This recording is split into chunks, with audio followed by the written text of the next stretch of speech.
My name is Francis Farhadi, and I'm a neurosurgeon, a spine and peripheral nerve surgeon, and I work at UK Healthcare. I come from a neuroscience background, so I actually did a master's in public health and I started my PhD in neuroscience before I even started medical school. So I had a real deep interest in nerve and spinal cord recovery after injury. And it meshed well with ultimately a career in medicine and ultimately a subspecialty in neurosurgery and spine surgery.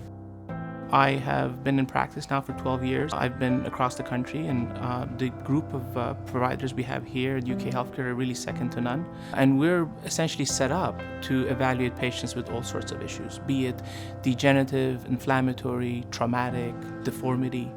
I think what probably sets us apart is the multidisciplinary nature of our practice. Patients that come and see us really have access to not just a surgeon, but a complement of spine specialists, be it the advanced practice providers, the physical medicine rehab physicians, the neurologists, or the interventional pain specialists. Currently, I also have an important amount of work I do in research that complements my clinical practice. We have a number of basic science colleagues who are really world experts in nerve and spine regeneration. So being a provider at UK Healthcare allows me to be essentially at just an arm's throw from world experts in basic and translational research.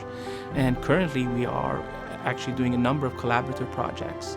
So my hope is that over the next 5 to 10 years we can bring more of that information, incorporate more of it to improve the type of care that we can provide.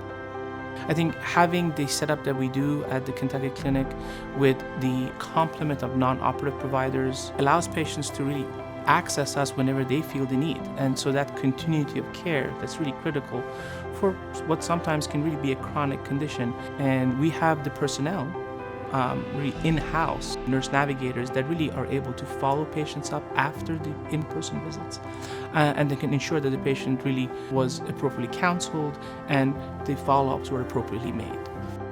But ultimately, being a doctor really is quite gratifying because you're able to see the fruits of your labor, especially as a surgeon, pretty close to when you're actually doing it. The surgeries that we do oftentimes result in quite dramatic improvements in a patient's functional status. And getting a patient back up on their feet within a few weeks really is very gratifying. And that's something that as spine surgeons, we're able to be part of. I strive to treat patients really as I would want to be treated myself, or I would want my loved one to be treated. But it really is the most gratifying way to conduct your care, because ultimately you know that you're guided by decisions that are really in the best interest of the patient.